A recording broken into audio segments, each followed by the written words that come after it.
Okay, we should be live now. First comment, we got Andrew. Boys. How we doing on this fine Wednesday?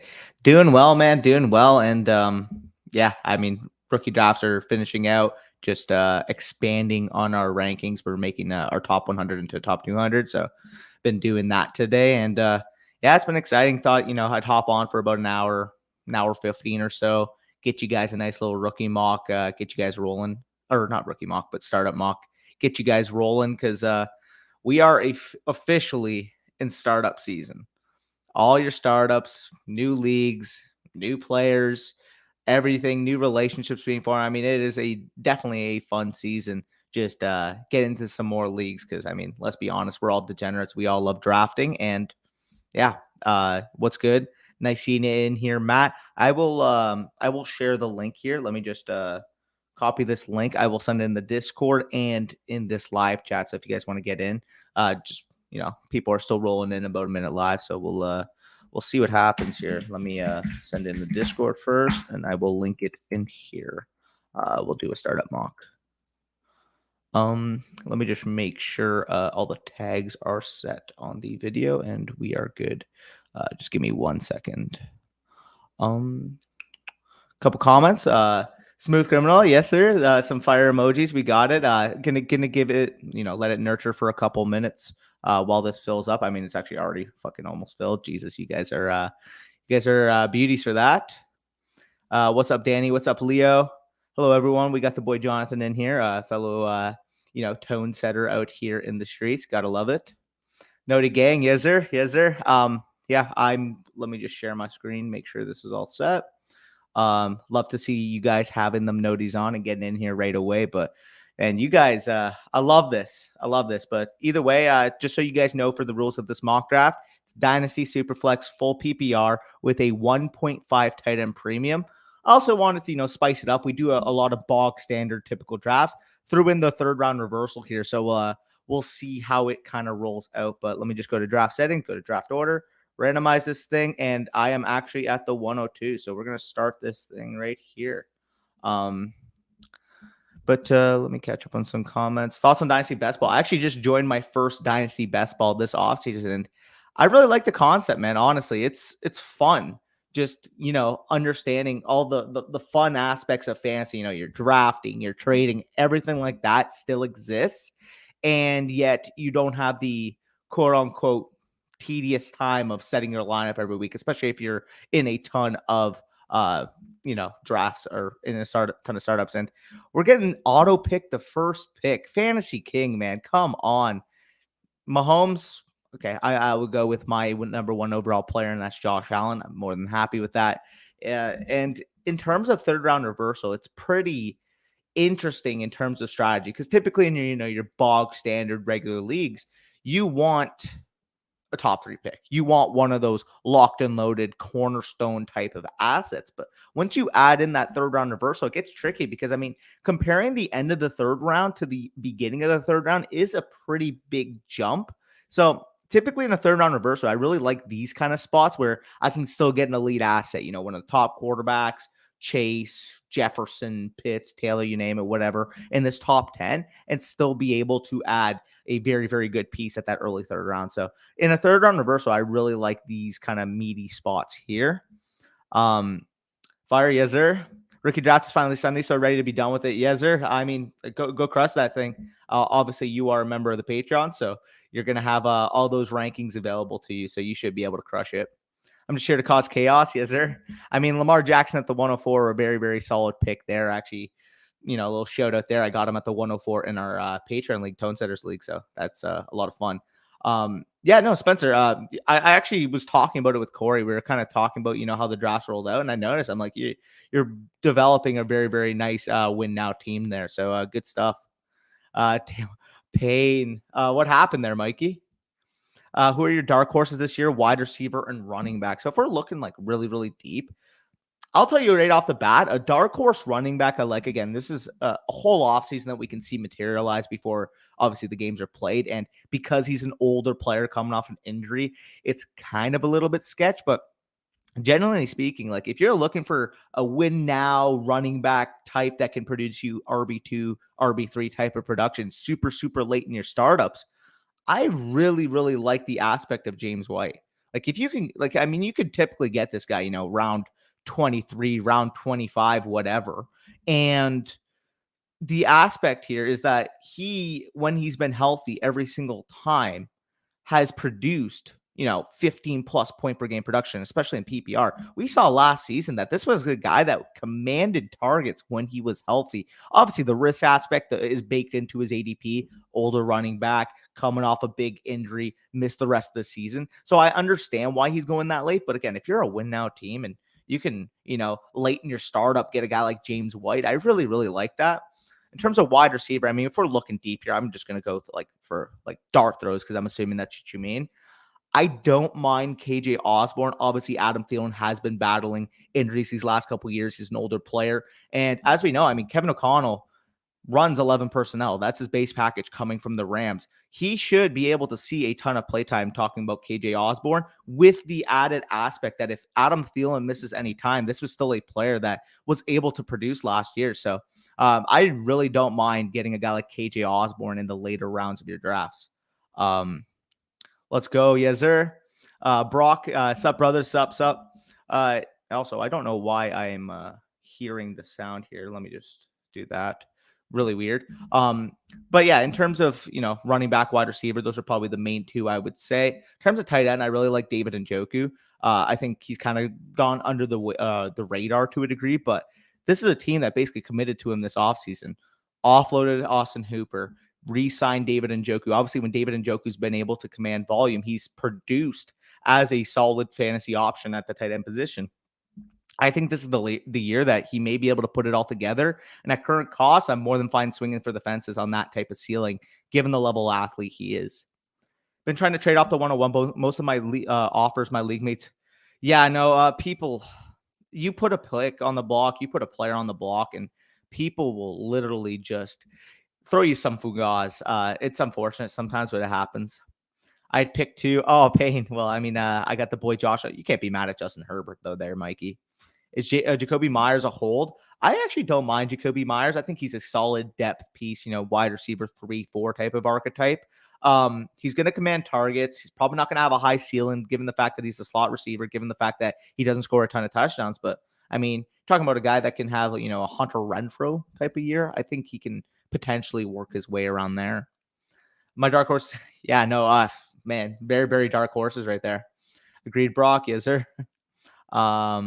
Dark horse for me is Kate. Hey, there you go. Yeah, no, that's a really good pick. I do like Osborne there. I think he's very, very sneaky because I mean people aren't going to be talking about him, but he has a very, very good opportunity over there.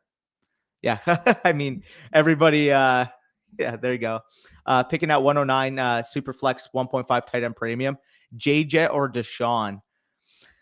That is very, very close because of the aspect that at 109, potentially you can get, a Lance or maybe, trade up for a Prescott or something like that. I would take Jefferson because I do think the fall off from Jefferson is a little steeper, but you're talking like very, very like back to back in my rankings type of deal there, Kieran.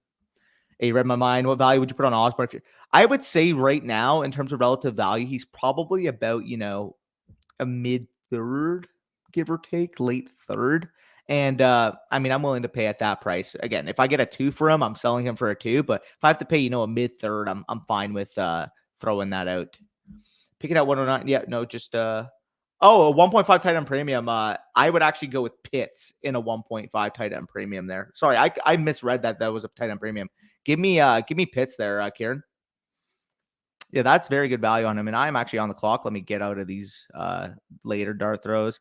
Could go with a Breece Hall. Quarterbacks, I mean, I don't want to take Hurts here. No tight ends left because Andrews went. I am just going to go with Breece Hall. I think, you got Allen. He's going to be locked and loaded top 3 quarterback this year. Breece Hall, I mean, you get in the age aspect. You're getting the appreciability aspect. Sorry, I can't talk right now. Appreciability aspect with Breece Hall. And I still think he's going to be a locked and loaded stud this year regardless. So 211, I think, is appropriate value for him. Yeah, no, everybody is saying Pitts. No, I can't. Can't link my dark horses right now because that is actually fair. Fair play. Our dark horse wide receiver. I don't mind Tim Patrick. KJ Hamler could be a decent shout. It's tough because he hasn't really produced and he's been hurt. But I mean, if anybody's going to occupy that quasi Tyler Lockett type of role, vertical threat for Russ offense, maybe Hamler gets an opportunity there. Again, he's more of like a best ball type of pick rather than, a guy that I want to heavily invest in both in managed and dynasty. But especially in best ball, I don't mind taking a dart throw on a guy like KJ Hamler. Do you see Peoples Jones or Pringle as dark horse? Not really. Maybe Peoples Jones, because I mean he's still young and he still commanded snaps on the outside last year, but I'm not excited about either personally. I was in the 109 in this mock and went Pitts because I think that's a very, very good pick getting Pitts there at the 109. Yeah, I agree with that. Damn auto. I mean, Swift is a fine auto, especially at the 210. I think that's solid value there. My dark horse, Kadarius Toney. Yeah, dude, if Kadarius Toney is able to stay on the field, he's going to be a very, very solid pickup for you there. So I do not mind that shout with Kadarius Toney there. Let me just check something right now, and I will update the tags on this stream. Get you guys rolling. Just okay. Get to some comments. Felix Jones, dark horse. He's gonna have, buddy. It's actually so funny when I contextualize that this guy's literally freaking 3 years older than me right now, and this guy's a rookie in the NFL. I mean, you guys have probably heard the story, but this guy literally was on USC, I believe, when Juju Smith-Schuster was there. So that's a little disturbing that he is sharing a draft class with a lot of guys that were in, high school when this guy was on his first year, like just starting high school when this guy was in his first year. Wow, that's actually wild to think about. This guy would have literally been first year on campus in USC when a lot of these guys were like, grade 9, grade 10. A little nugget to think. 101 guy is also auto. Yeah, unfortunate. Van Jefferson or give me Osborne there, honestly. Van Jefferson just doesn't really do it for me, to be honest. I like Pitts at 109 tight end premium because there's a lot of flexibility for rounds 2 to 4. Yeah, I mean, he is I really like Andrews. I think Andrews is a very, very solid number 2 tight end in Dynasty. But I mean, just the level of appreciability, the level of locking in that position for the next 10, 15 years with Kyle Pitts is just, it's tough. So I really, really like, Pitts, especially in a premium, getting at the 109. I think that's very good value. Feels old as fuck, but I did see. Yeah, no, I believe it was 4.38. I want to say. I know the tweet you're talking about. It was over 4 yards per route run against man. He actually led the nation. I think I know exactly what you're talking about. Felix gonna retire before. Yeah, dude's literally gonna be like 30 by the time he gets a new deal. Yikes. Back to the 101. So apparently my league mates don't believe that Brees will. Yeah, just take him then if your league mate's gonna start a Fugaz right there. I'm on the clock here. I mean, no quarterbacks I would take here. I am going to go. You know what? Let's mix it up. I'm going to go with Drake London here. I think that's about appropriate value. I think there's a little bit of drop from him to Metcalf, but I mean, you're getting a young stud that can command targets at an elite level. I think he's worth about, late third, early fourth, probably in that range in terms of Drake London. I think it's a very good pick. Apparently Pittman, that is hilarious to me. Should I take Osborne? Yeah, I don't mind KJ Osborne at value. Ryan, is it the Ryan I'm thinking of? Let me know. Text me. If it's the same Ryan, that's hilarious. But yeah, this is the pick that I was thinking on the last pick.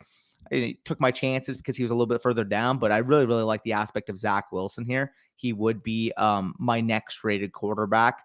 And it gives me a lot of leverage. It gives me a lot of opportunity. Obviously, I'm very, very young in appreciability with Hall, London, and Wilson now. And then with Josh Allen, I mean, come on. It's Josh freaking Allen. Van Jefferson has the age-old problem of not being able to get. Yeah, the dude runs wind sprints. I will give him credit. He can run routes, but he just doesn't really get open. So no, you sniping it. Sorry, brother. I just had to take that value there. I mean, Zach Wilson is a very, very polarizing player, in my opinion. Oh, was it London or Man, I was getting some fire on London at 309. Yeah, okay. So was it London or Wilson? Let me know in the comments. But either way, I mean, I think London, he is my wide receiver 10 in Dynasty right now. Like, I'm more than fine and comfortable spending this type of capital on him because, quite frankly, I mean, we haven't seen a profile like his, size like his, be able to genuinely command targets at the level he did. I think, again, I've thrown this comp out there, but we could be looking at like Mike Evans 2.0, given the draft capital, given the production profile, given the opportunity at hand here. So, people might think it's early because, oh, bad draft class this year. Like, you're taking him at the 311, but he's got a lot of opportunity there, and he is the type of player that can seize it. So I'm more than fine with it. Where would you take Spiller in this startup? Isaiah Spiller, it's contextually, it's tough to think of a range right off my head, but I mean, if we're looking at the running back position, I'd probably say mid-teens for rounds would probably be about appropriate. In the mid-teen rounds, give or take. That'd probably be about where I'd feel comfortable taking a guy like Isaiah Spiller. There, I don't know what is going on with my board, but why is this? Okay, is this only 4 rounds, bro? Did I fuck up? No, okay. Is it just sleeper? Okay, let me just refresh my tab. Okay, sleeper was just glitching for me. We good. And let me turn that off. It was London. I'm the Drake London guy, and he was 10th wide receiver. Yeah, no, that's about appropriate where I'd have him as well. I mean, it seems early because you don't typically see it, but I mean, if we're contextualizing it, like, I would take Drake London. I mean, the argument here is like, Deontay, Diggs, DJ Moore, but I would take Drake London, honestly. I think it's weird when you contextualize it, when you say, oh my God, like, I'm going to put this guy over some proven studs like that. But like, the more I think about it, I mean, Drake London, age, appreciability, ability to command targets, opportunity to increase in terms of his overall standing by next year. Like, if he goes out and has an 1,100-yard rookie year, like, this guy is going to be in that 2-3 turn type of area. Well, 2-3 here, but that 2-3 turn type of area there. So I think the general consensus that this class is bad has made people underrate London. He's actually, no, I agree. I mean, it's because of the upcoming draft classes that we've seen to kind of underrate London, but I think he's a very, very good prospect, honestly. Yeah, let's just say I threw a trade out, give 101, 109, 110, and 210, get 102 and 104. So,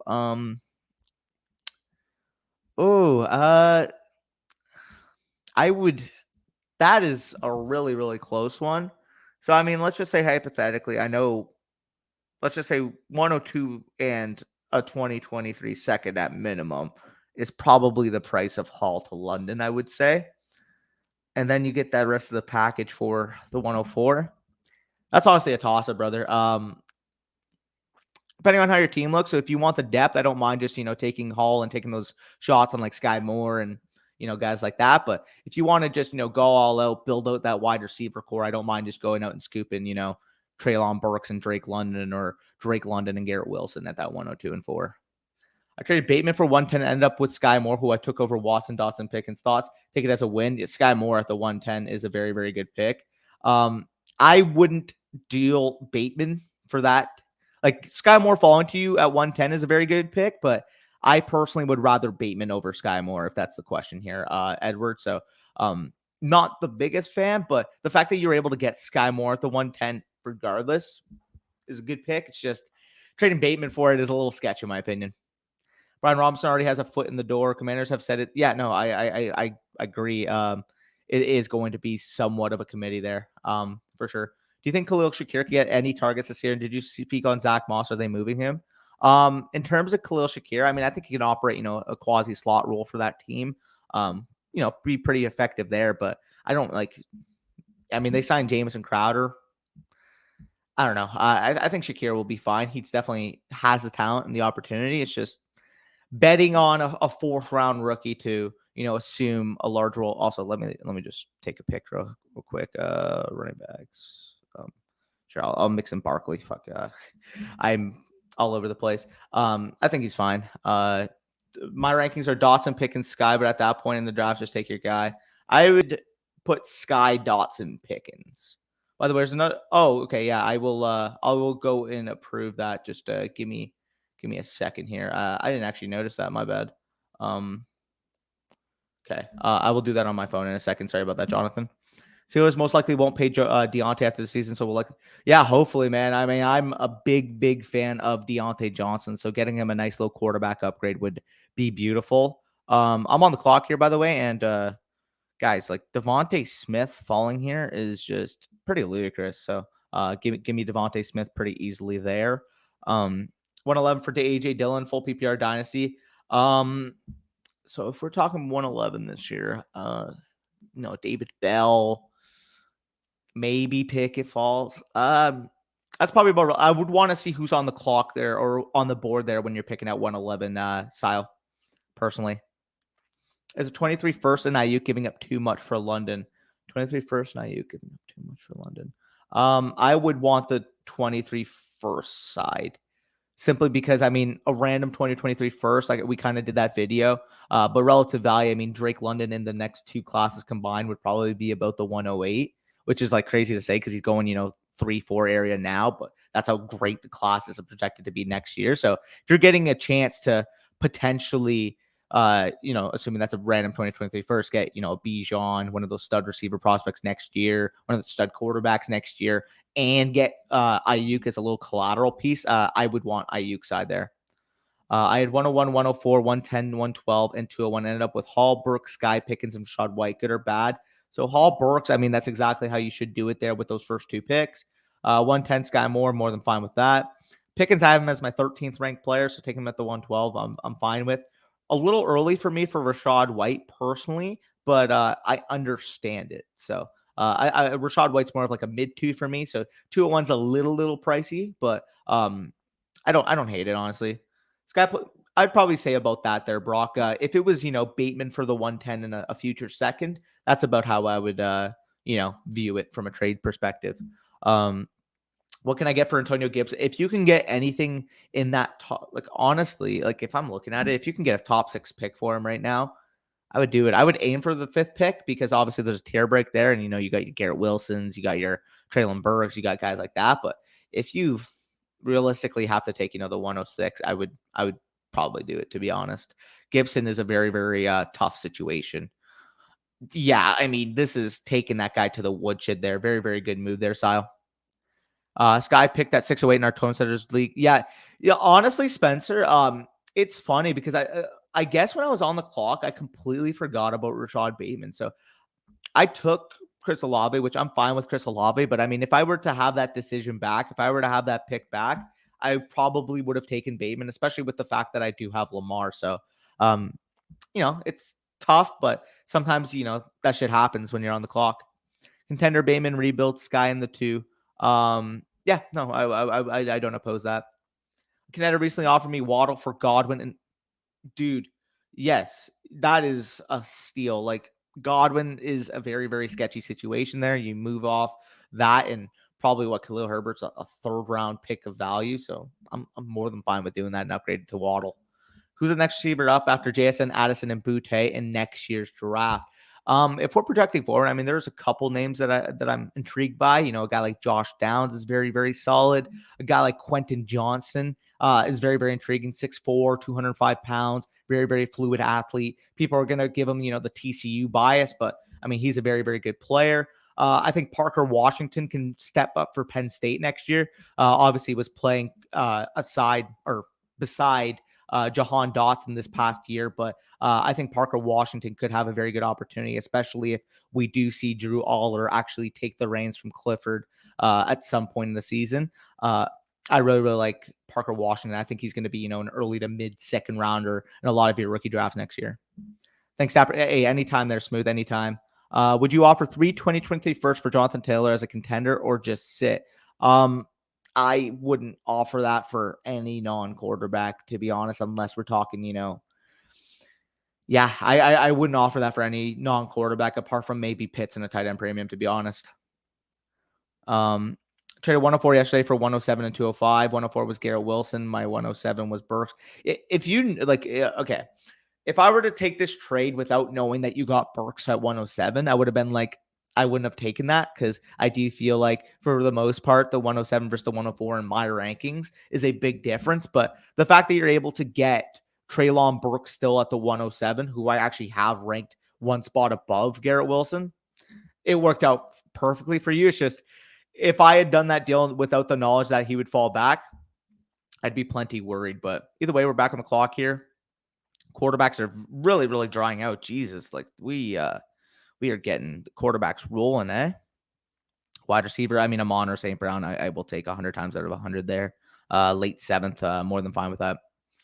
Happy hump day. Yes, sir. Yes, sir. Big old Wednesday. Another league, I traded Gibson and Hopkins for 102 and 106. Yeah, that's taking a guy to the woodshed. Took Walker. I don't like that Cook pick at all. I'm gonna keep it transparent with you, brother. You said I needed a running back badly. You do not draft for need, genuinely. That's rough. I mean Walker, I'm fine with at the 102, but James Cook 106 is just again. I don't want to sound like a hater, but like that's very very not what I do. Oh my god, I'm on the clock here. Brandon Ayuk. Okay. I traded Gibson 105. That's stealing there. J Stump. Immediately going to try to flip Lance for. Yeah, if you can get a 2023 first for Trey Lance and one quarterback, you smash that. That's a steal. It's not Quentin Johnson, the second of many rookie drafts as I can. No, I agree with you there. People are going to say TCU wide receiver, Jalen Reagor 2.0, which is pretty cringe because they're not even remotely alike. I mean, Jalen Reagor was a 5'11 slot receiver, and Quentin Johnson is quite literally a 6'4 X receiver in the NFL. So people are going to make those comparisons because of the school, because of the helmet scouting, but Quentin Johnson is a freak of nature. I wouldn't be shocked if we saw this guy completely break out this year. I think he's got the talent. So I see people selling Gibson. Is Robinson going to? Okay. I think he's going to step into a role. The problem with Gibson and why people want to sell him is that the main allure of Gibson is the fact that he was used as a receiver in college. He's got workhorse adequate size, 230 pounds, 4.39 type of speed, very, very fluid athlete. So we kind of just assumed when he was drafted, given his skill set, that he would end up developing into a three-down role. But with the re-signing of J.D. McKissick, with the drafting of Brian Robinson, and with Antonio Gibson's flat-out volatility in terms of being able to stay on the field, I am worried. I mean, am I going to completely tank this guy's value? No, because I still think he's a talented player. But if we're drafting this guy on the premise that he could develop into a 3-down, top 8 overall running back in fantasy type of role, I would probably sell that aspect. So if somebody's willing to give me, a similarly priced wide receiver or a similarly priced draft pick to where we're currently valuing Antonio Gibson, I would definitely consider it. Bro, why can't I get any of those? Yeah, no, you're getting some value there. Let's just say Cook. I personally have him as my 14th overall player, so he's about my 202. So I mean, I 111, 112 ish. If you want to, mix them in there, I wouldn't hate on that. Going to do Danny Proud again and take. Yeah, there you go. You love your Cowboys, eh? I love it. Love Dalton Schultz. Yeah, no, it's gonna be fun there, Dalton Schultz. Well, who would you draft? Burks, London, or Wilson, and why? So I would order it London, Burks, Wilson. With London being my one, I mean, it's pretty simple. He's got the production profile, the size profile, and the draft capital profile to command elite alpha level targets right away. And I mean, shout out to a guy like Dynasty IM, shout out to a guy like the FB Encounter, but his profile comparatively to some of the similar prospects we have seen have been guys that have been long-term wide receiver ones in the NFL from an analytical standpoint. And then when you turn on the film with this guy, I mean, he looks like Mike Evans. Maybe not as physically imposing as a guy like Mike Evans, because Mike Evans is a freaking physical beast. But that type of, yak ability, that type of being able to high point the football, that type of complete route tree that we can see him developing into. I think Drake London's going to be a wide receiver one for a very long time. And you're getting that as a 21-year-old rookie with top 10 draft capital. Yeah, no, sign me up for that. Burks would be my number 2. He was my number 1 pre-draft. I think he landed in the perfect spot to be able to develop him, to be able to nurture him. Again, if you're going to throw him out on X and have him completely assume the A.J. Brown role right away, I am a little bit hesitant of that because I don't think from a nuanced standpoint he can handle that right away. But long-term projection, would it shock me if he ended up developing into an AJ Brown, Chris Godwin type of player that can dominate from the slot, that can dominate with his size on the outside, that can be a yards after catch monster? I would not. So I would rank them London, Burks, and Wilson. I mean, with Wilson, I mean, it's pretty simple. You get the nuance, you get that opportunity there operating next to Elijah Moore. I think they can be used interchangeably. And this is an offense that I really see taking a step up. I'm a believer of Zach Wilson. I think with that current infrastructure in place, he is going to have an opportunity to really step up. And worst case scenario, if Zach Wilson does not take the step, the Jets have shown that they are a proactive, creative offense or front office, sorry, and being able to address their needs. So if Zach Wilson doesn't work out, Kyler Murray, quarterback next year. This is a front office that is going to be very, very aggressive in solving that quarterback spot for the long term. So I really, really love all three of those guys, but I would currently rank them London, Burks, Wilson in that order. But either way, I'm about to be back on the clock here looking at the board. A couple nice little receivers. Let's just see the running backs. Nothing really left there. You guys kind of, ran that dry. Wide or tight ends. In a tight end premium, there's a couple interesting names there. And at quarterback, I mean, you guys also ran that dry. Jeez. I'll take Noah Fant. I think he's kind of gone under the radar. Actually, yeah, I'll go Noah Fant. I think he's kind of gone under the radar. Still very, very talented. Still very, very athletic player. People are looking at the situation short term and dropping him tremendously. But I am fine with taking a shot at the upside here. Oh, sorry. Would you trade JMO, Robinson, Fant, Khalil Herbert for a 2023 first and second in Barkley? Or Juju or Lance, which player? So I'm assuming this is a one quarterback league. I'll just still take Lance over Juju personally. Give me the picks there pretty easily there, Chris. Would you rather have Tolbert, Haskins, or Brian Robinson on your bench stashed away in a 12-team superflex PPR? I have Tolbert ranked the highest, so I would rather Tolbert of that bunch. But I'm back on the clock here, looking at the board, wide receivers. I don't mind actually Gabe Davis at the spot. This is a guy I've kind of warmed up to a bit. So, yeah, mix him in. I got to share with him actually in our recent Tone Setter startup. I wasn't the biggest fan, but we did see down the stretch when he was able to get a higher snap share on that Buffalo Bills offense, he was able to command targets, about an 8 target per game pace between weeks 14 and 20 once he was able to step in fully as the wide receiver between the offense. Obviously, not a lot of target competition added this offseason. I'm not the highest on Gabe Davis. I'm about, at or slightly below consensus, but at the 1002, you get a 23-year-old receiver with that type of upside. I'm more than fine with taking that volatile splash pick, if you will. Same school comps are BS. Imagine, yeah, no, it's hilarious when people do that stuff. I love selling the idea of James Cook still overvalued into the one. Yeah, no, it's I don't understand it. Looking to sell AJ Brown, not as high as the rest of the community. Would you sell for a 2020 first and second straight up? I would. Okay. With AJ Brown, I would be buying at that price and I would be selling for 2 1s if I can. That's probably about appropriate value. But if I had AJ Brown, I would personally need more than that unless we can guarantee that first and second is at least going to be early, like mid. If it's early to mid, obviously you're smashing that. But if we can guarantee that's going to be mid, that's probably about relative value. But because it's random, just give me AJ Brown there.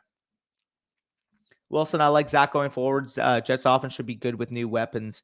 Yeah. I have the 101 haul. Offered 2023 third and fourth for Carter was declined. I shouldn't offer anything more. I wouldn't give up more for Carter than that, to be honest. Maybe you want to throw 2/3, but like nothing more than that. Do not give a second. Where's your value, ETN versus Walker? I have ETN slightly higher because of his pass catching ability, because the opportunity at hand there. I don't mind Walker. I mean, a little early for my taste. I think he went 4-9. A little early for my taste there. If he was going in this ETN Barkley range, it's about where I'd have him. But if you want to take Walker over ETN, I'm not going to hate you for it. I personally would have ETN slightly higher. Would you offer 2 late 2023 first for London, or is that's too much? As much as I love Drake London, that is too much in my opinion. Just because, again, people are going to say, well, how are you betting so much on the unknown? We don't know what's going to happen in a year.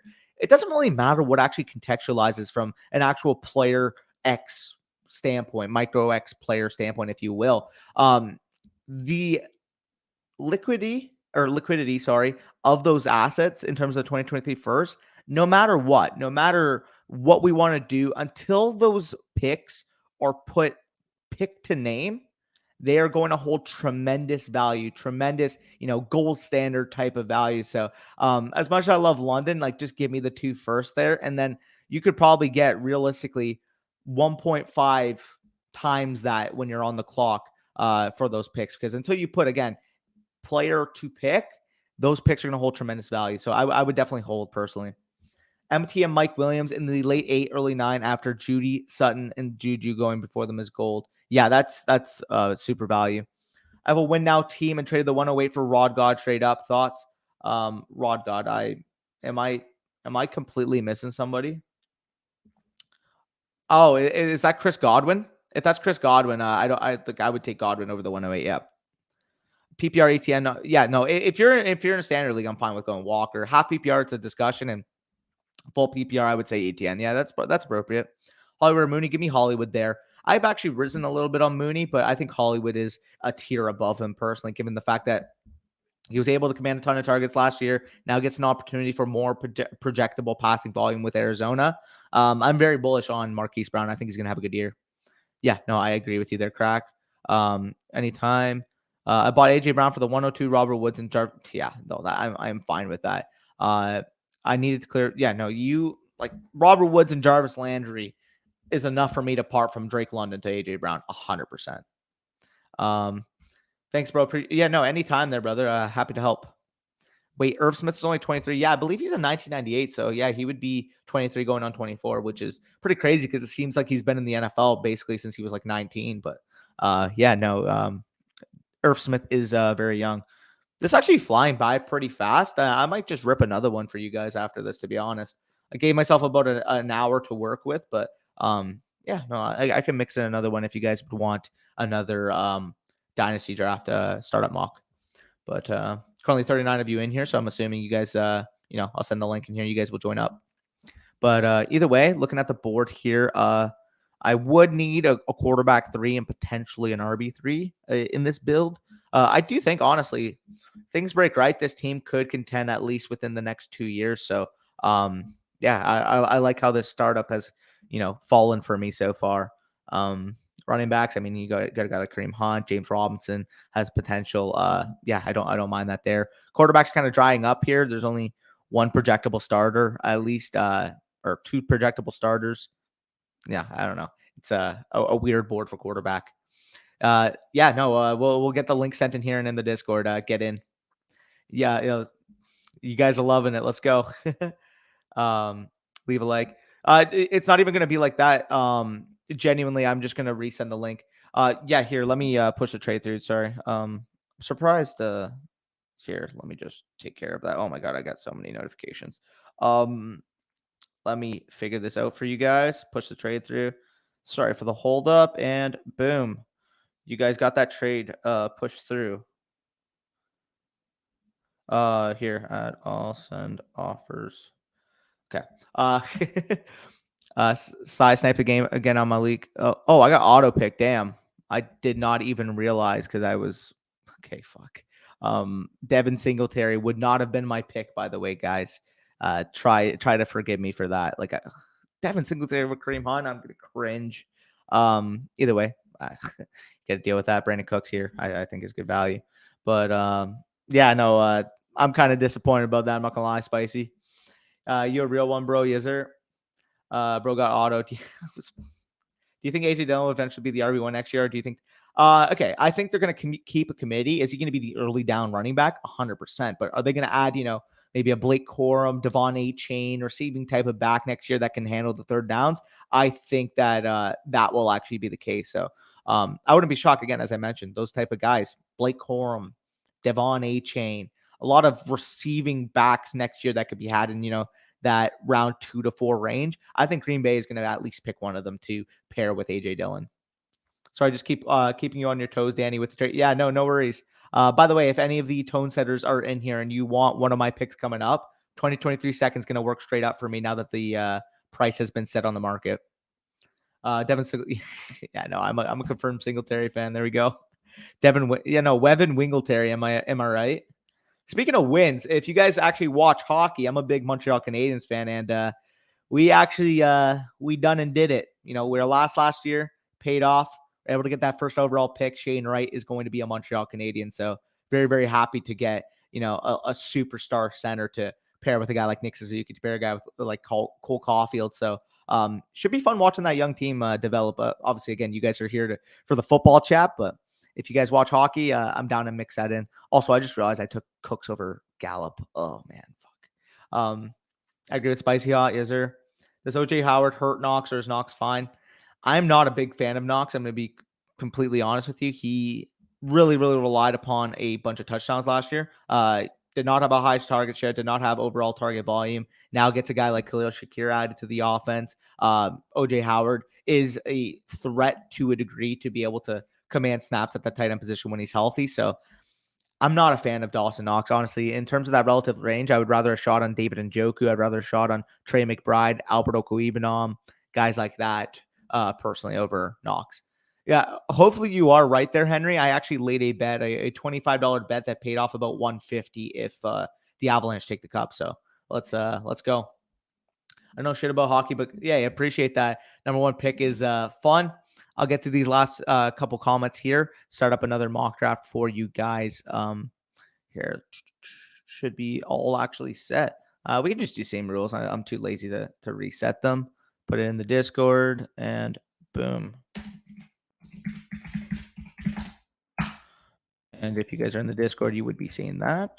I'm gonna set it in here as well. And damn. Do you think it's worth trading back from the 106 to the 110? And yeah, absolutely, 100%. Oh, startup. Okay. So okay, I thought that was a rookie draft. My bad. I would much rather get one of the elite receivers or JT, which than whoever is left of the quarterbacks at 106. If you personally would rather one of the elite receivers or JT, man, like go for it. Genuinely, I think that's a fine pick. Getting that 2023 first is fine. So realistically, from a relative value standpoint, I would rather Jefferson in a 2023 first if you can get Jefferson.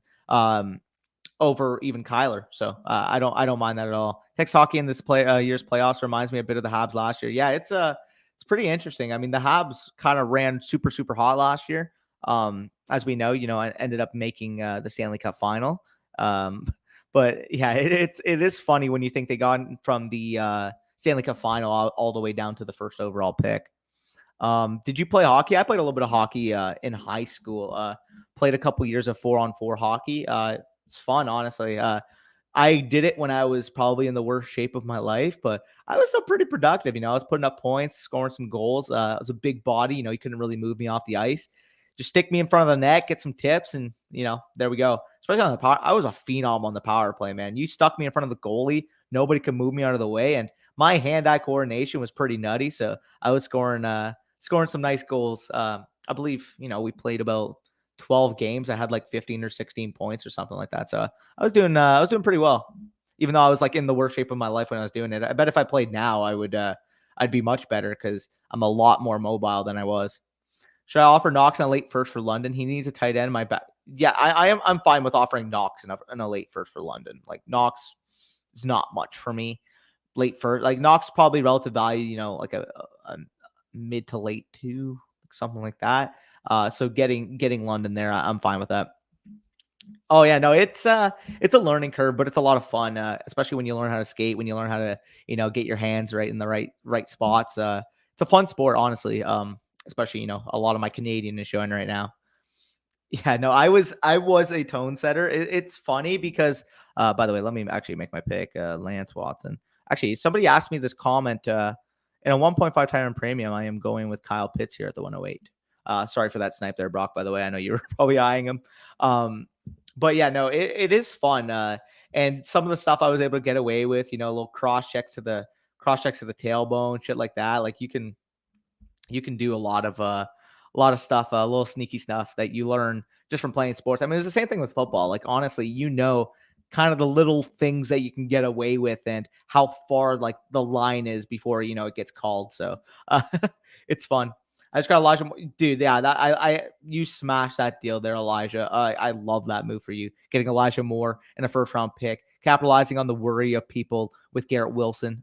Corey actually put a video out on it yesterday. You guys would have seen that video with Elijah Moore and Devontae Smith.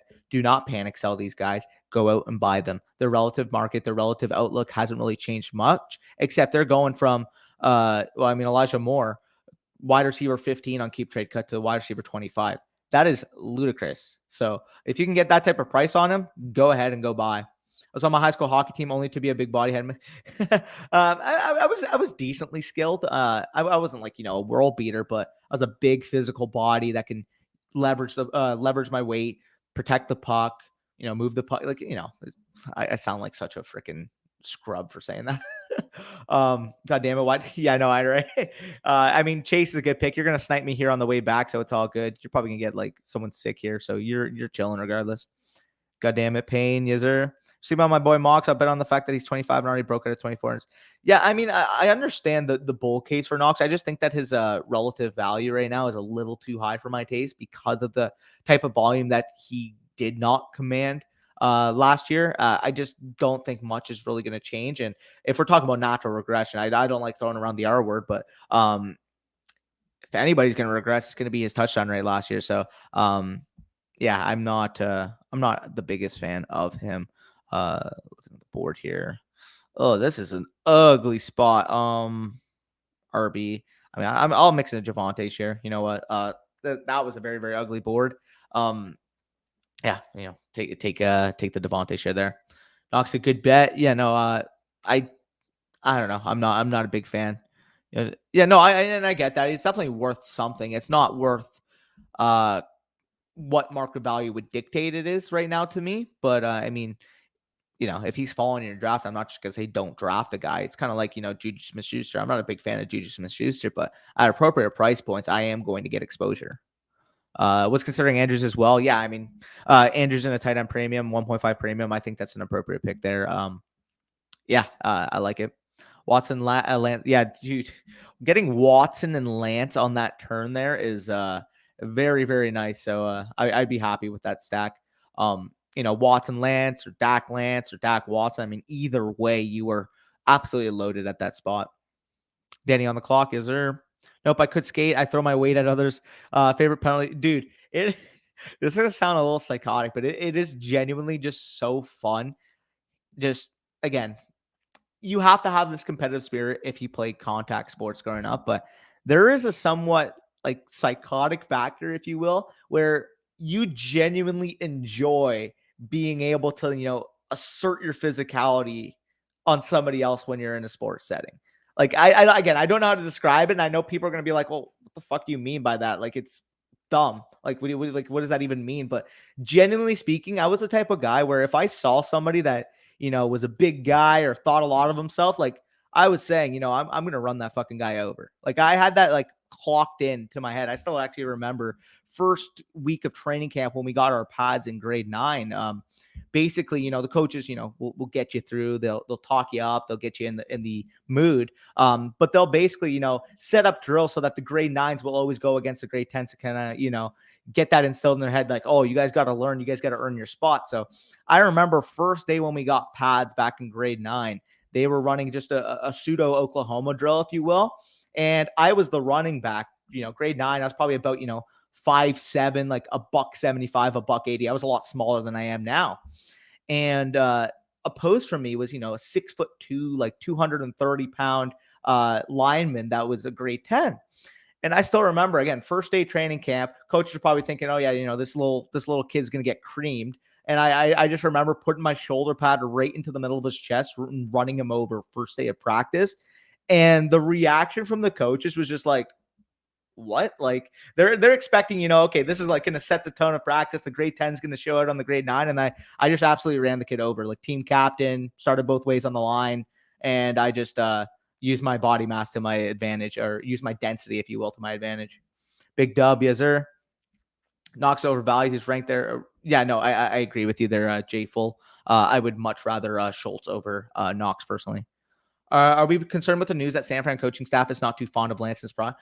I'm not too concerned. Again, if people are going to use that as a window where I can go buy him, I'm more than fine with that. He's still a top 15 asset for me, simply for the fact that his insulated value in terms of the player he represents, being able to get on the field, being able to contribute a Konami code level ceiling, is always going to get him in that value. Because of it, maybe, you take a guy like Dak over him. But other than that, I'm fine with him there. But either way, I'm back on the clock here. Wide receivers kind of looking grim. Quarterbacks, I mean, you got Fields and Lawrence. I took Fields in our startup. I'm gonna spice it up. I'm gonna go Lawrence this time. Starting my first 3 rounds with Pitts, Williams, and Lawrence, just loading up on that 2021 class, I guess. Or is it Smoke? I'm bothering with Lance. Yeah, I'm fine with Lance. Oh, dude, I was absolutely setting the tone, man. It was a lot of fun. What's rookies you guys like this year? Talking about our rookie rankings, we actually made a couple rookie rankings videos, but guy like Drake London's my 102. Obviously, Brees Hall would be the 101 this year. You know, he got the few receivers at the top, got guys like Chris Olave, Jameson Williams, etc. So I don't mind this class at all, honestly. Especially at the top. It's just, I mean, comparing it to next year's class and potentially 2024 is where people sour on it. But I think there's an elite level ceiling with a lot of the top guys. Totally feel that, Danny, on the hockey take. Sometimes about, dude, and it's crazy because I mean, genuinely speaking, when we're talking about that aspect, you have to have that grit, that you have to have that want to, get physical, shove somebody, or you know what I mean, be that edge setter, if you will. I don't even know how I'm describing it, but it's just kind of a feel thing. Like, you have to want that. You have to be able to have that competitive nature to say, yo, I don't care who you are, I'm going to beat you one-on-one. There's that aspect of really football, hockey, I mean, basketball to a degree, that that competitive nature really, really carries over. Got sniped on Stafford. Yeah, no, I would have taken Stafford if he fell as well. That's a good pick. I totally agree with you with that. That Schultz should be taken over Knox if the value is same. But in our Tone Setter League, Schultz went. Yeah, no. I mean, like, in terms of that difference, I get it too. Fryer, I get it. I get it. I mean, it's a big risk at this point, but I mean, realistically, from a quarterback standpoint, like him, Fields, and like Zach Wilson are the only ones with projectable upside at this point. Doesn't it suck that underdog fan? Yeah, dude, it definitely sucks. It will be fun, however, when we do have our trips, a couple trips planned to get out of Ontario in the next couple months. So it's going to be fun because you best believe when we are out of Ontario, that BBM3 is going to be max entered. Like, I'm just going to tell you that right now. What are your thoughts on this trade offer? You get Swift and third and fourth. You trade away Demont and a first. I'm fine with it. If you're a contender and you want to get DeAndre Swift, I'm fine with paying that price there, Kush. Competitiveness, but it's also the physicality. I played baseball my whole life, still competitive, but you aren't trying. Yeah, and I get that. Yeah, like, it's kind of mentioned that the psychotic factor to a degree. Like, you have to want to, hit someone. I know. Like, maybe again, it's just for me too. I was using it like as an outlet for myself as well. A lot of stress, a lot of anxiety, and being able to go out there on the field and prove that you are the best is a lot of fun. I'm not gonna lie, like, both physically and mentally, getting in someone's head. I was an agitator. Although I did spike. Yeah. What position do you play in baseball there, Brock? Were you an infielder? Again, I didn't play baseball a lot, but hop to the park every now and then with the boys. Hit a couple dingers. I was a decent hitter. Again, keep in mind, everybody was just throwing fastballs, and they were not fast because nobody played baseball. So it was very, very to hit. But it's baseball's a fun sport, especially if you want to meet up with the boys. 10, 12 of you, whatever, go out there. Everybody plays infield. It's fun. Everyone smash a like. Yeah, I appreciate that. Currently 63 people in the stream right now. If you guys are enjoying the content, enjoying the stream, hit a like button, man. It helps us a lot. I'm chilling here, talking the shit with you guys, having a good time. If you're enjoying as well, hit that like button. Appreciate that from Ethan. The adrenaline, dude, genuinely, like that adrenaline rush you get when you know that, I just, ran that guy over is a lot of fun. It's a lot of fun. Here, I'm going to make my pick, and then I'll keep addressing that. But running backs, I mean, I'm not touching any of them here. Wide receivers, Treylon Burks, Elijah Moore. I have Elijah Moore the highest here. Let me just check Elijah Moore. Oh, DJ Moore's here. Oh, okay. There we go. I didn't see DJ Moore first. But yeah, no, that competitiveness. And again, I still have a couple of plays like in my head too. Like, I still remember too. In grade 10, we were playing against a local team. 15 minutes down the road from us in our district, and basically there was an outside linebacker in the other team that was like talking shit to me, or he said something like super, super dumb, or he's like, bro, like, you can't catch me, or something like that. I don't know. He's talking some fugaz, right? Talking some bullshit. And I remember they called a timeout, and I walk up to my coach again. I'm captain, going both ways. So like, I have some input, and I say to him, I'm like, right now, 35 trap, Trust me. Get the guard. Guard kicks out the edge. I'm falling right off that guard's ass, right on this outside linebacker. Lock right up in his chest plate, drive him back like 10, 15 yards, throw him right in the dirt. And we ran for like a 60 something yard touchdown on that play. And I still remember, because again, this guy was agitating me. I just wanted to, let out on him, like, engage on him, right? And I remember the next play, so we're going out to kick the extra point. I'm playing left end on that on the PAT team, and he's right across from me, and I'm just looking at him, and he's like crying and like holding his elbow. I'm like, yeah, how you feeling, big boy? How you feeling? It's again, the psychotic factor of like seeing, yeah, you were talking shit. How you feeling now, buddy? It's a nice feel. Corner infield most of my life, mainly pitch in high school. So you're playing what? First base or third base? I'm not. Oh, and you pitch in high school. Damn. So you probably have a rocket arm. Feelings about CD, just got my first share of him, and I'm just not sold on him being the elite asset. I understand it. Again, if I were to name one wide receiver I'd want after the main two, it would be CD, because he has the opportunity, maybe not to join the Jefferson Chase level, but he's super, super talented. Now gets a number one alpha role.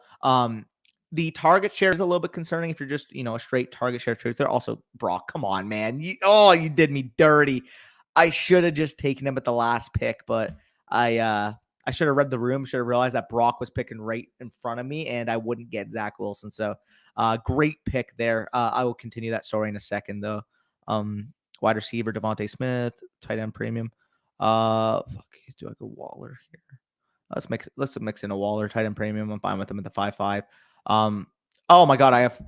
Okay, sorry, I was late on the clock. Don't take that.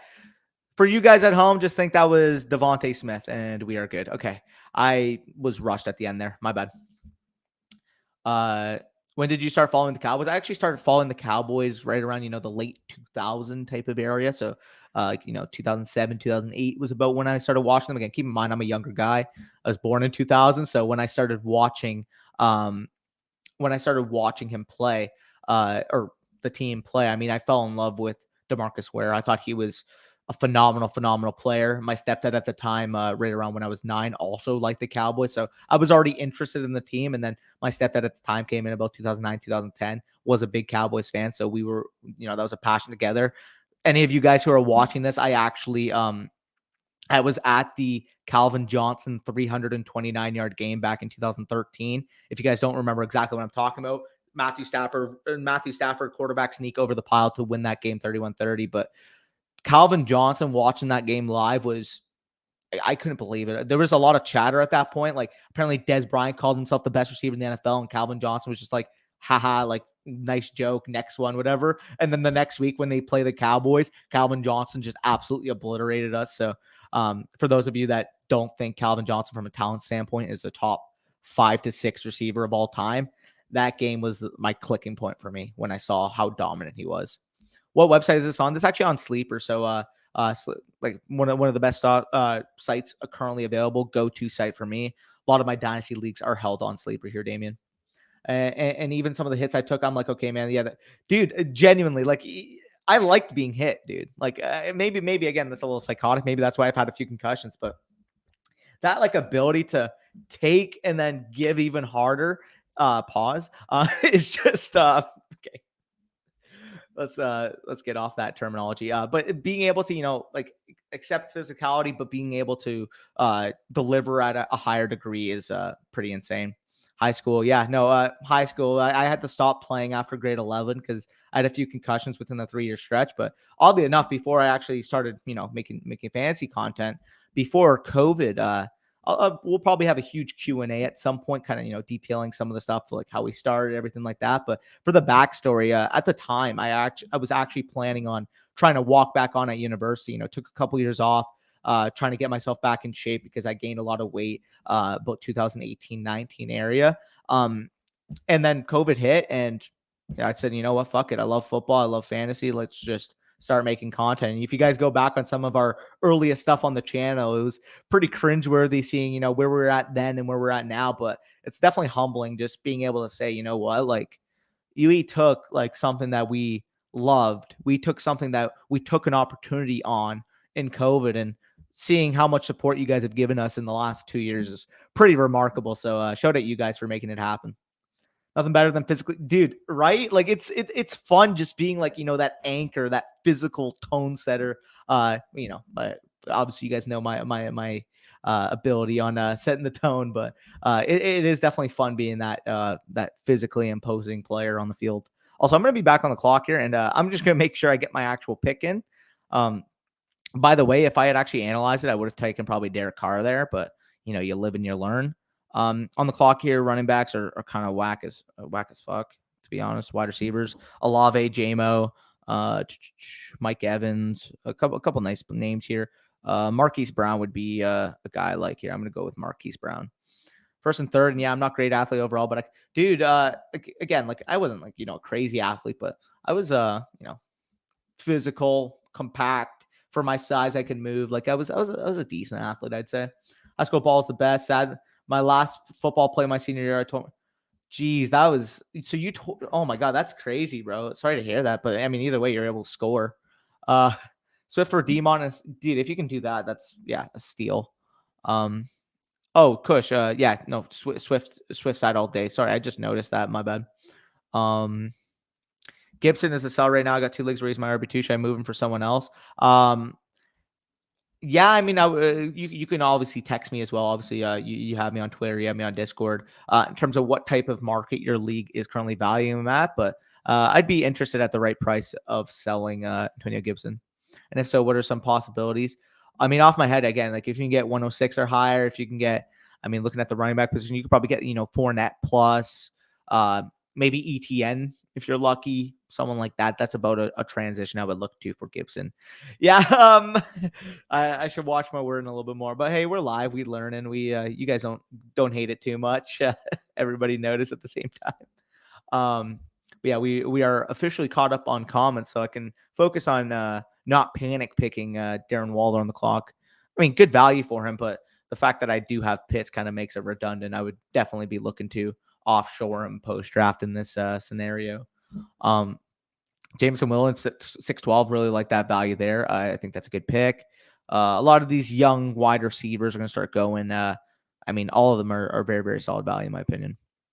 59 current people in here, yet no new comments. Let's see it, guys. Load up that comment section. Happy to answer whatever type of questions you guys have. But yeah, let me guys know what sports did you guys play in high school and college? Heck, growing up, whatever.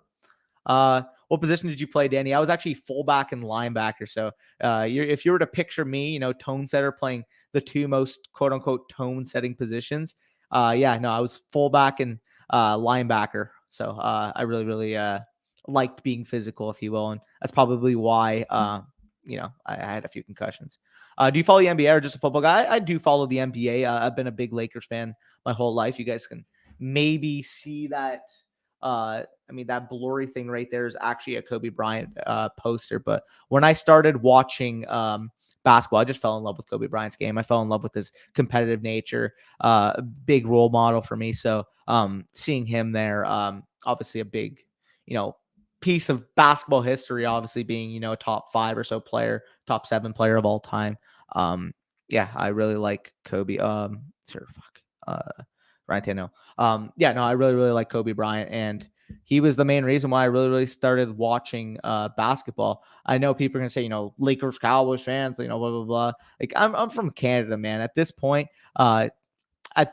genuinely speaking, like when you don't have much affiliation to a state or to a team near you, I think it's fine personally. I do have the Raptors, but realistically, like when I started watching basketball, the Raptors were not, as mainstream as they are now.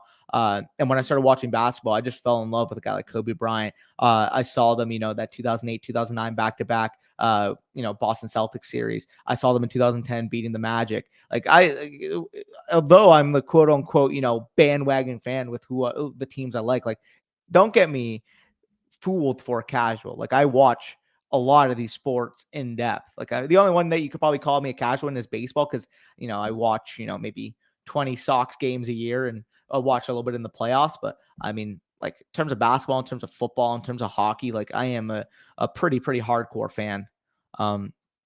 Please don't take word. We love our fullbacks, man. They very underappreciated. I was outside receiver and defensive end, stopped playing for basketball, big hooper. I respect it, man. Honestly, basketball is fun. Obviously, given my dimensions, given my stature, it's hard to be, very, very dominant at basketball given my size. But it's, a lot of people around me have been very, very good at basketball too. And, I'm still that, pest. You go to the park, you play some park ball. I'm that pest that's playing some physical on ball defense. That's trying to swipe at the ball whenever you're driving. You can't really drive against me. You can't really post up against me because I'm so thick. Like, I'm an annoying park player, if you will, which is probably a lazy way to say not a good baller. Like just Cowboys.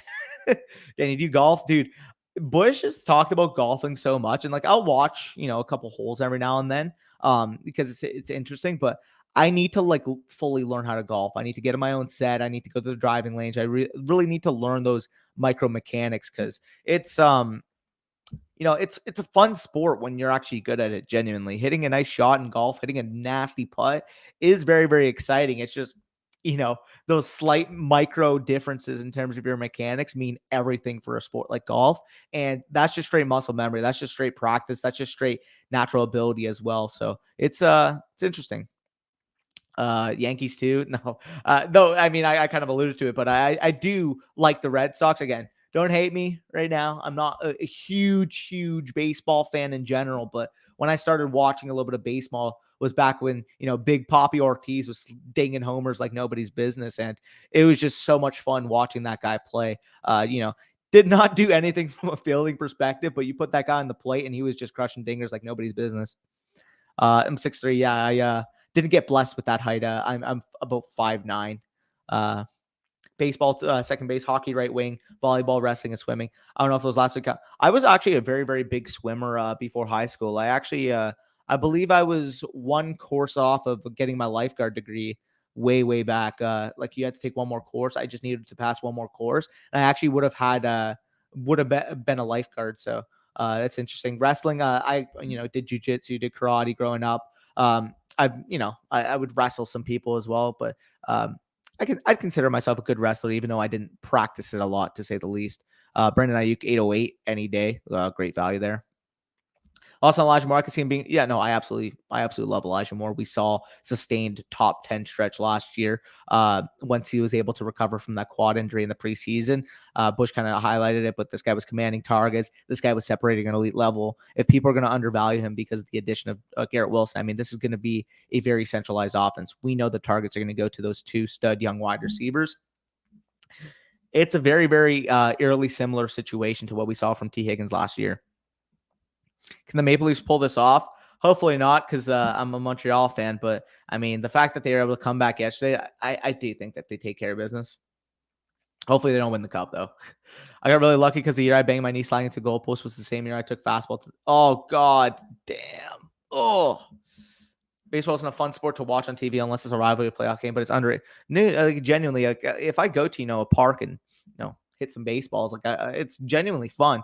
Generally fun, making a nice dive and catch. And although I'm not a good pitcher, if I pitch to my friends, it's nice when you get that fastball flowing off your fingers the right way. It's fun. Love to hear it, man. Dude, honestly, it's funny because I know I'm not going to out jump you. I know I'm not going to stick my arm up and be able to cover you from a sheer length perspective. But if I'm able to get in your business, if I'm able to get in your face and play some physical defense, show some effort, getting some rebounds. This is going to be the prototypical, non-basketball athlete sounding thing, but I will grind defense. I will go up for the boards. I will, make some good passes. Like, I'm not a crazy shooter, but you leave me open. Like I can hit an open three. You know what I mean? Like I'm not great, but I'm not awful, I'd say. What's your feelings on D-Hop? I got him at the 9. Honestly, I'm fine with him at about that price, especially if you're a win now team. I think he's going to be good down the stretch after his suspension. So I don't mind him at that value, especially in a win now. Stopped playing football about 15 years ago and recently uprooted the family and moved to Wow. And I've successfully managed to get back to playing football. Yes, American football. Here, I will answer that in a question. Sorry, I just got to make my pick. No real running backs here. Quarterbacks, not much. Oh, Tom Brady. Okay. I am going to take Tom Brady there. And then I just scrap work some running backs here and boom, Bob's your uncle. Yeah, that's really interesting. You middle linebacker. Hey, I always appreciate a fellow linebacker, so I respect that there, Edward. How's France? Let me know in the comments. That's fun. Snappy Eye Golf. I got my golf clubs last year and started to work on getting better. New England weather at the moment is garbage. Yeah, no, I I can relate to that. I mean, New England, if you will, is probably as comparable to Ontario as you could possibly get from an American perspective. New England, Seattle, Buffalo, the cold weather type of cities, if you will. Golf is so hard to stop. No, I definitely agree. Again, those little micro mechanical difference mean everything. And so the perfection that it takes to be a really good golfer, I truly respect it. Uh, yeah, you knew I was going to take Ayuk. Come on now, you knew I was going to take Ayuk. Um, Damn it. When did you start playing Dynasty football? I actually started playing around so that would be 2020, right before the DeAndre Swift, CD Lamb, Jonathan Taylor draft class. So right around then, I was, playing redraft since I was super young, about 2012, 2013. I was 12 or 13 years old at the time, but I really started getting into Dynasty around 2020. And again, it's not a lot of experience. I'm sure a lot of people, maybe even in the chat, might have more experience, but the amount of research, the amount of resources, the amount of time and effort I've put into really trying to understand the market. Because again, anybody can have, player X versus player Y takes. We're going to see that. I prefer, Hopkins to, or let's just say MT to Hopkins right there. Anybody can make that take. What I really enjoy about Dynasty is truly understanding and truly researching the market, understanding your honeypots, understanding relative value, understanding range of outcomes, and understanding projectable ceiling. So being able to mix all those factors combined, I really feel like has definitely made me a, I'm not going to go through my whole portfolio right now, but I would say my portfolio of my dynasty teams is looking pretty good right now because of my, attention to detail and understanding the market. I love being back in the game of football growing up in Foxborough, aka home of the page. Hey, I respect it, man. I respect it. That's a good spot there. Yeah, dude, generally you get a football player and put them on a basketball court, they all play the same way. They're gonna get in your face, they're gonna be physical, because it's park ball, if you will. You're not gonna get many fouls called, so I'll foul you every now and then. I'll get in your chest, I'll maybe swipe at you or shit like that. Lay out my arms so you get, but shit like that is gonna happen because our natural tendency as football players is physical contact, is getting in your face, which it's not as much from a sheer basketball player's perspective. So I understand exactly what you're saying. Thoughts on the pairing of A.J. Brown and Devontae Smith? I think the addition will create more looks for Smith, but will Hurts throw him the ball? Tough situation to evaluate for me. Thoughts? If the acquisition of A.J. Brown, by the way, I'm going to make this pick and then I'm going to continue answering this question. Running backs, there's not really much here. I would have to piece together some upside shots. Gabe Davis here. I'm fine with a 10th round. I'm more than fine with Gabe Davis. But people are going to overanalyze the situation. People are going to say too many mouths to feed, not throwing the ball enough, yada yada. They were the worst team last year in neutral game passing script. When you acquire a superstar wide receiver, your inherent pass volume is almost guaranteed to go up. Devontae Smith showed last year as a rookie that he commanded 22% targets in the Eagles offense just last year, 900 yards, very, very productive rookie year. He is not going to stop commanding targets just because A.J. Brown's there. In fact, if we're worried about projectable volume, I think that they're going to be more of a middle of pack type team in terms of passing volume next year. We saw it with Lamar Jackson and the Ravens last year. When they were healthy, they had the receivers, they had the tendencies to throw the ball more often than we had seen because they had the adequate receiving core to be able to do so. So I think that we could see maybe a similar step in terms of projectable passing volume with the Eagles that maybe we saw with the Ravens last year. France is great. Wife's from here, so it's easy, but playing football again is great and helps me. No, amen, bro. Honestly, and again, the gym I go to, big shout out, private owned gym. A couple foreign current CFL players down there. One of them, or a player down there, actually used to play in the NFL, play fullback for the Giants, Nikita Whitlock. But very, very good atmosphere. Really enjoy that setting. Very, very good community. And again, we will all together go out to the field, do agilities, catch some football, throw some heaters at each other. And genuinely, again, people might overlook that aspect, but it's a lot of fun just being able to go out there and have that freedom to, get moving. It's good physical activity. It's fun. It's enjoyable. It's a good community setting. So I really enjoy it. Again, it's not super competitive, but it is, fun being able to go out there and work your ankle mobility, work your cardio, work aspects, muscles that you haven't really worked, or from my perspective, haven't really worked since I played football. So it's a lot of fun. I'm not 3-point sniper when I play pickup. I don't, dude. I don't do much dribbling, but I'm like the type of guy, that will mix in some no looks, post someone up, shit like that. Like it's I'm a pest. But if I'm looking at here, I would say probably James Robinson's my best bet for sustained production with my RB2. I don't mind mixing in Robinson here. Obviously, the Achilles injury is concerning, but I mean, this is a guy who's been efficient, who's commanded a workload. I'm high on ETN, but I do think that James Robinson is maybe not this year going to be that main back for the Jaguars. I kind of want to see how that situation delves out, but at the minimum, he's going to earn another opportunity to handle for workload somewhere. Especially in okay, so again, we will like fully delve into it at some point. Do a Q&A stream, something like that. But the basics. I mean, we actually were both following a channel, a fancy YouTube channel. I'm sure you guys are familiar with BDG, but basically we had been following BDG since 2017, like way back when they were at like 1,000 subscribers. Nick was at like 1,000 subscribers at the time. That's about the time when we both started following. And we were actually in their Slack channel, both of us together. A typical dynasty mock like this, everybody hopped in on Sleeper, drafted a dynasty mock. And I was actually at the time during the mock working out at the gym. I was at my University of Guelph gym. And so I was about to be on the clock. I said, "Hey guys, just give me a minute. I'm finishing the set." And I'm a little showboaty, whatever. I took a picture. I was deadlifting at the time, and it had my university logo on it, like of my university.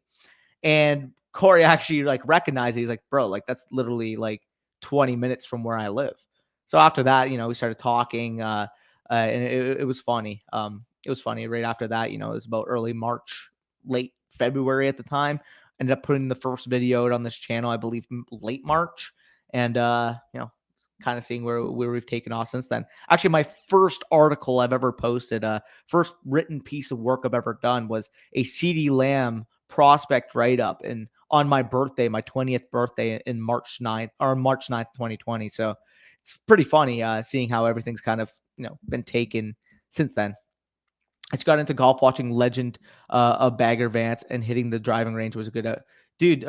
Genuinely speaking, like for me too, like it was a tough point from a pure anxiety standpoint for me when I started high school, when I was getting out of my rut. I kind of mentioned I was in a dark time in my life, 2018, 2019, where I gained a bunch of weight. I didn't really leave my room. A lot of personal mental factors were going on with me at that time, which I'm grateful for, my family, friend base, for helping me. But genuinely speaking, being able to understand that there are outlets, there are ways to genuinely progress from an anxious situation, a depressive situation, is something that I'll carry forward. And that's why, again, like, I don't want to get too in depth right now, but I try now in my life, like really living a life of empathy, really living a life of trying to provide value in others, because I know having that type of support system is very important for progress. So,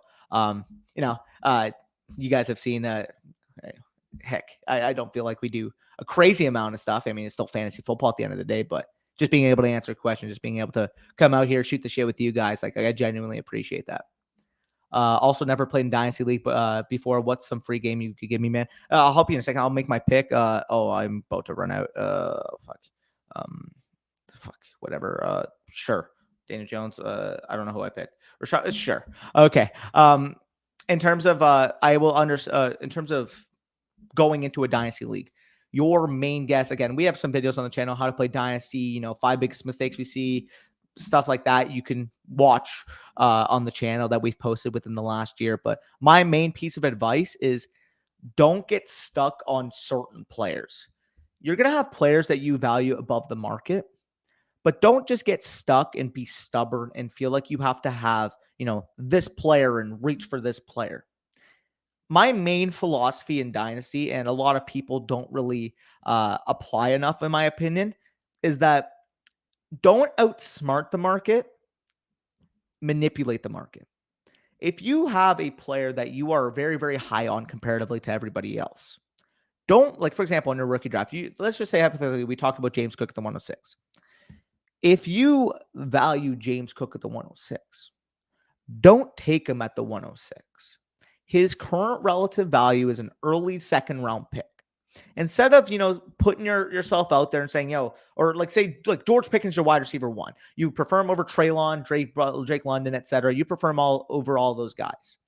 Yeah, it's fine to have that take, but actually taking him at the 102 is just bad process. Because as we know, if the market is valuing these guys ahead of Pickens, why wouldn't you at least try to trade down? Why wouldn't you at least try to accumulate assets? Why wouldn't you at least try to manipulate that market that you believe is inefficient on George Pickens' rank within it? So instead of, taking him and saying, well, I got skin in the game. Like I took him over Garrett Wilson, took him over Treylon Burks, yada, yada. I see that all the fucking time on Twitter. I see that all the time on YouTube. That's just such a bad process because you missed out on easy value. You don't think that moving down from a guy like Garrett Wilson to, George Pickens, for example, could net you, a 2023 second, could net you another, rookie pick this year, could net you, a throw-in piece. Like, no, like you can accumulate value in that regard without putting your whole ass on the line.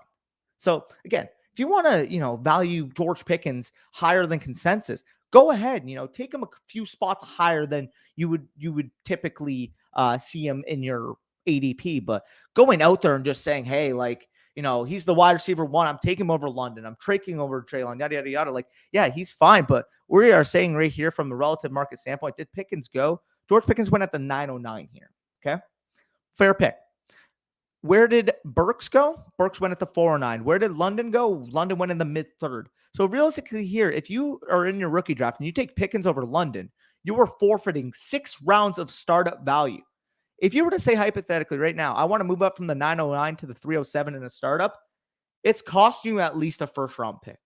So if you understand that, if you know that going in, why would you take the guy and inherently miss out on so much value in the process? So that's my main goal. Understand your market, be able to manipulate the market, but don't try to outsmart the market. Damian Pierce over guys like A-Rob and Cooks. Yeah, I agree with you there. I would take the 2 wide receivers. How many dynasty leagues are you in currently? Is there such thing as too many leagues? I'm currently, I could check it right now. Close out 1, 2, 3, 4, 5. So I'm in 8 dynasty leagues with one of them being best ball. So this one's a best ball league, and this one is actually a campus to Canton league. So there's that. I will unshare my screen if you guys want to see some more stuff or go over a couple of my rookie drafts. Let me know in the comments. I'll probably stay on for about another 10 minutes or so because we got a video dropping. You guys should be able to watch that, and I'm gonna finalize my top 200s for you guys, the ones with the manifesto. Hello, hey, nice seeing you, Fantasy Condo. Love having you in here. Claremont Farron Servals is the team I'm on now. Check them out. Yeah, I will search. I'll search them up. Claremont. Okay. Yeah, no, can clinch home field. Yeah, dude, go for it, man. That's what's up. Slack channel for channel. That's fancy. Yeah. So basically back then, it was before Discord started popping. A lot of people used Slack as an outlet, right? And Slack was, the Discord, if you will. Now, Discord has popped off to the point where Slack is almost redundant. But yeah, no, everything used to be on Slack back in like 2019, 2020, which is pretty crazy. Thoughts on the team here? Had the 101. I can share my team and take a look right now. Sorry, I missed that comment initially. Completed. Boom. So let me see. 101. You got Josh Allen here at the 101. Debo Mixon. Too early for Mixon here.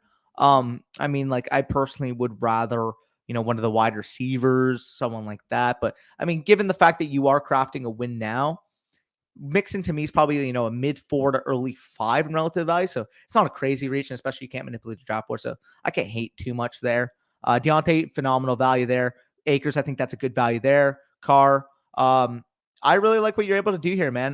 The other thing I'd maybe say is Amon-Ra over Dotson, but and Ayuk over Dotson. But other than that, I think you did a very good job here style. So good work on that draft.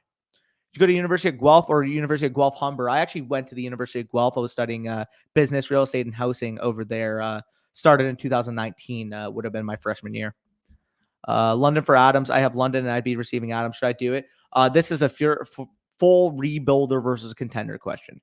If you think you can win the championship this year, if you think you're a top 4 team, I don't mind with parting London to go out and get Adams. However, if I'm a younger team and I'm trying to rebuild long term, I would rather London. I mean, they are quite literally back to back in my rankings. I appreciate that, Brock. Yeah, no, it's fun having a support system of people that really care. And genuinely speaking, for me personally, that's why anytime I notice somebody I'm friends with or acquaintances with or friends of friends with, and I notice they've been through a hard time, I'm more than fine with reaching out to people. I'm more than fine with being open and willing. Heck, if you guys are going through fucking shit, just fucking message me. Genuinely, I'm my DMs are always open for you guys. Ursay said they're hoping to have Ryan for 4 years, so if that happens, that's not a bad pick. Yeah, no, that's funny. This take here is by Danny. Exactly why I'm jumping around in trades all the time. I get guys I want at the market value. Exactly, dude. Exactly. People are so focused on trying to, again, as I mentioned, overthink the market. Just manipulate it, baby. Just keep accruing value. I mean, as I mentioned, I don't want to put my, talk myself up, but I genuinely feel like from a market understanding standpoint, I think I'm really good on that aspect for Dynasty. Some of the market is higher than projected, so I will. Yeah, no, and again, I'm fine with that too. If you want to reach up, around maybe that's appropriate. But taking, for example, an 8th round projected player and the 3rd, 4th round is bad process, and you'll see that sometimes. How do we get in a Dynasty League with you? There's actually a couple ways. So we just started our Tone Setters Patreon League. We will be introducing a couple more startups for our Latzer tier on Patreon. But basically, in terms of getting in a Dynasty League with us, we're running a lot of it on Patreon. Not sure exactly how many are on there right now, but we will be doing a drawing for either 1 or 2 Dynasty Leagues that we will also be introducing here. So if you guys are interested in being in a Dynasty League with us, I will flash the screen, but patreon.com/fantasy stock exchange if you are interested. But let me just find the banner right here. Yeah.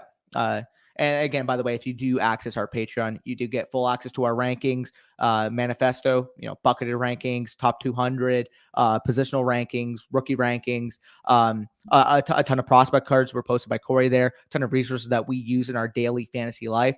I mean, yeah, it's definitely bundled a lot of work that we've put into that. Thoughts on the Steelers wide receivers? Okay, so Deontay Johnson's the clear alpha there. He's, the prototypical target hog, if you will. So I'm more than fine with slating this guy as at worst a top 15 dynasty receiver. In terms of that, I would slightly prefer Pickens over Claypool. Claypool not too far behind. And yeah, it's kind of like if you're like Calvin Austin, whatever, I'm not too worried about. I don't know. It is a little bit of a weird situation, but if I were to rank them in order, I will definitely say that Deontay's the number 1. Pickens would be the number 2 for me now. Claypool 3, and then probably like Calvin Austin next. I don't even know off my head. Would it be possible for you and or Bush to make a video for your top 10 must-add taxi spot players from the most recent? So Bush actually has a top sleepers video that we currently have available. Like guys that are going in the 3rd, 4th round, potentially maybe even later in your rookie draft. So we'll check that out. I can ask him about a deep sleepers video if we could do that. If it makes a lot of sense and if that's something you guys would want to see. We actually have another video that we are planning to come out, a series, if you will. We're planning to come out. So basically we were planning for you guys, because again, this is startup season. You guys are in our drafts right now. Our favorite picks and least favorite picks by round. So round 1, who's our favorite pick at relative value, who's our least favorite, and we just kind of be going round for round helping you guys out. And another follow-up to that video in terms of our favorite value ranges in the draft. So a lot of people ask, should I accept this 4th and 6th round pick for my 2nd, and being able to apply names to those value ranges and basically tell you guys our favorite value pockets. So for example, I can tell you right now, right off my head, that 3rd to 7th round area is absolute money in your dynasty draft. So if you can accumulate picks in there, I really like it. But we're going to be going more in depth and give you guys as much information as possible on those value pockets. But it should be a lot of fun. Are your Patreon leagues free or money leagues? So we actually, again, like anybody that's in the Patreon, we will accumulate you guys for the Tone Setters League. Obviously, if you're a Tone Setter, you get immediate access to it.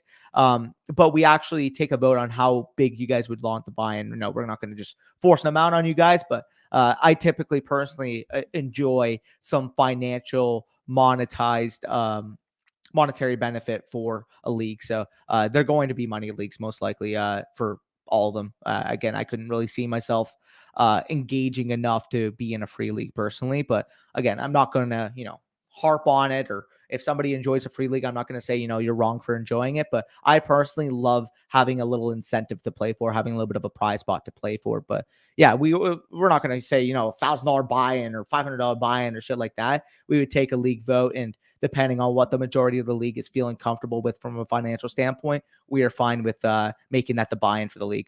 Is best ball, dude, genuinely, I'm really, really enjoying the best ball startup that we did. I'll show you guys that team in a second, but it's a lot of fun. It's a lot of strategy, and there's a lot more meaning behind your picks. You take, for example, a guy like Tyquan Thornton.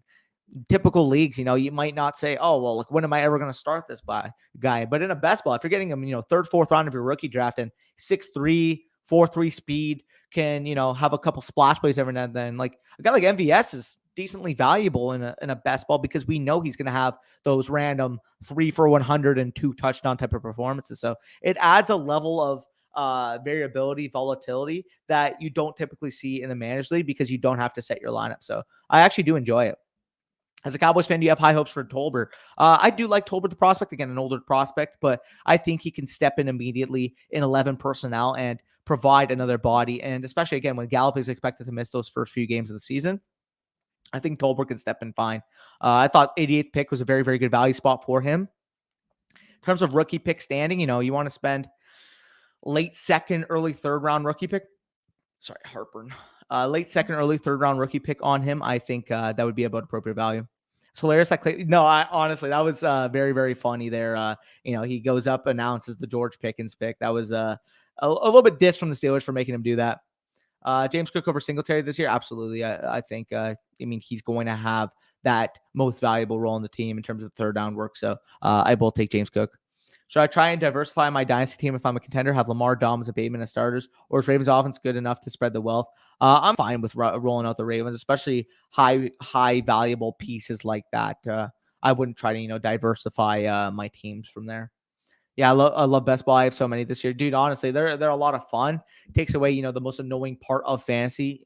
I mean, people might say, "Oh, I enjoy setting my lineup," but come on, you don't actually enjoy it. You enjoy the fantasy football. You enjoy the aspect of them potentially getting you points. You don't actually enjoy, starting player X over player Y.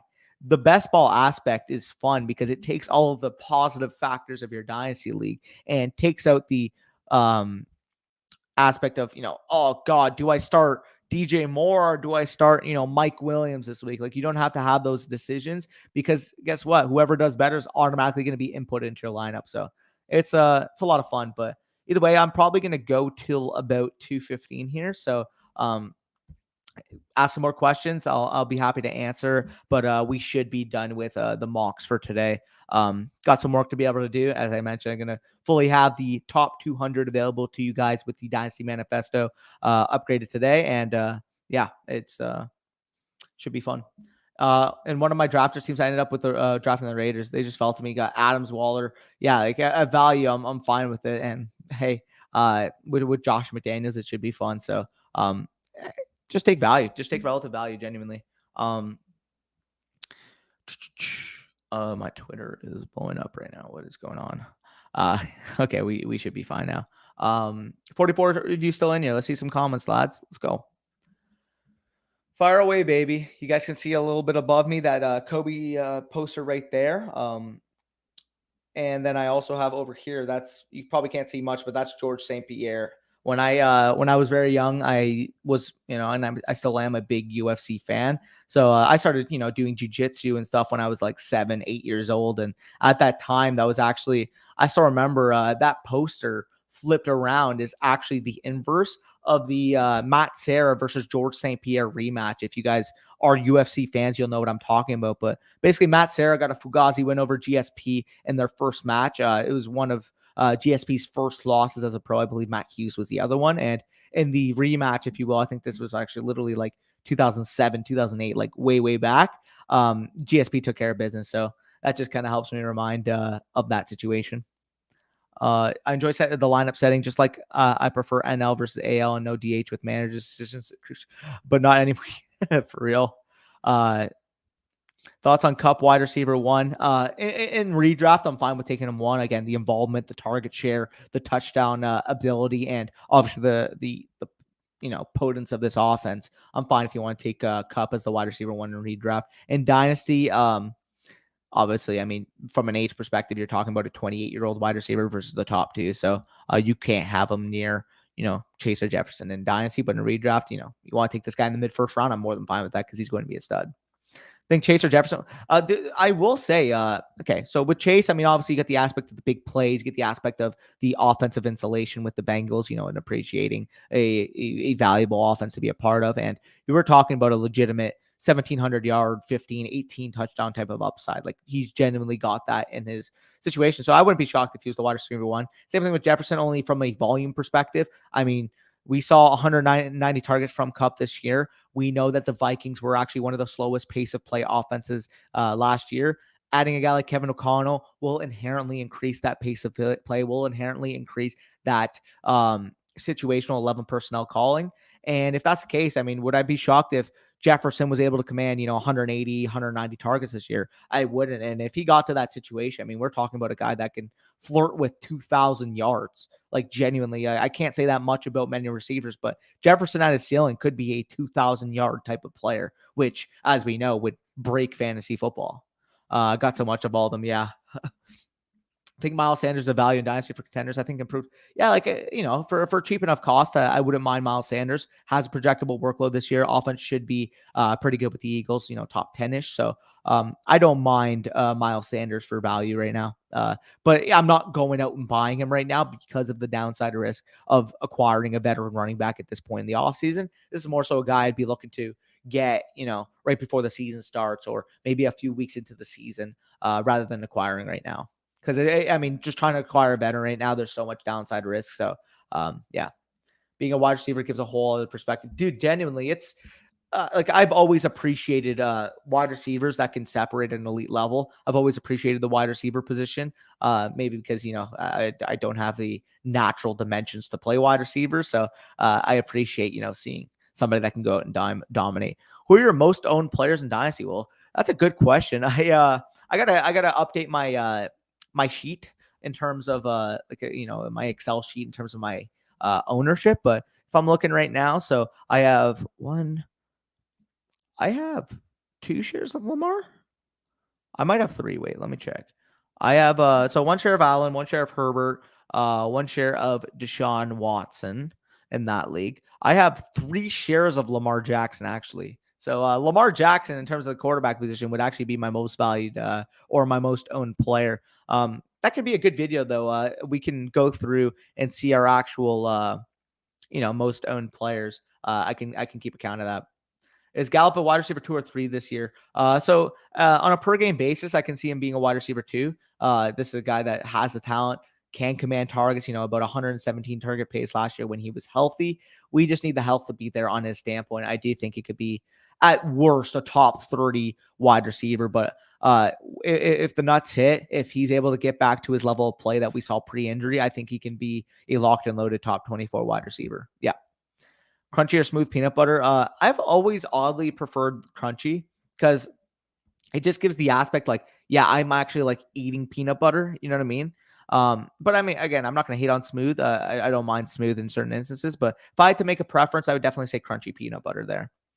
I drafted Javonte Williams over Fournette in best ball because I have so much Fournette and Javonte. I think I could break out with Gordon. Maybe takes.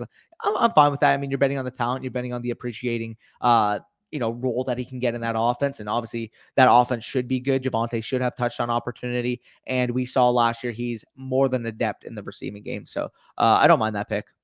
I'm loving the picks I've gotten in Tone Centers. Yeah, dude, honestly, you're doing a good job there in that Tone Centers patron startup.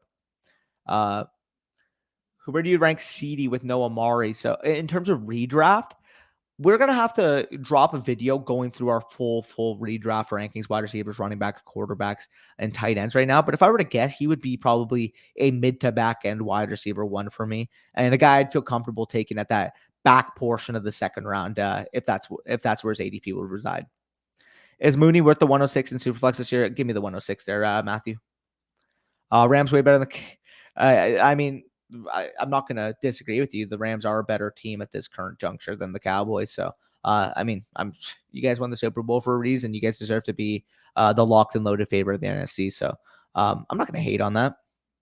But either way, we are about 5 minutes away from 2:15. I will, wrap up some comments. 31 of you still in here, so I appreciate for you guys making it with me the last almost hour 45. Pretty funny because I said an hour, and look at where we are now. But I'll give it another 5 minutes and then head out of here. Yeah, leave some comments, and we are chilling.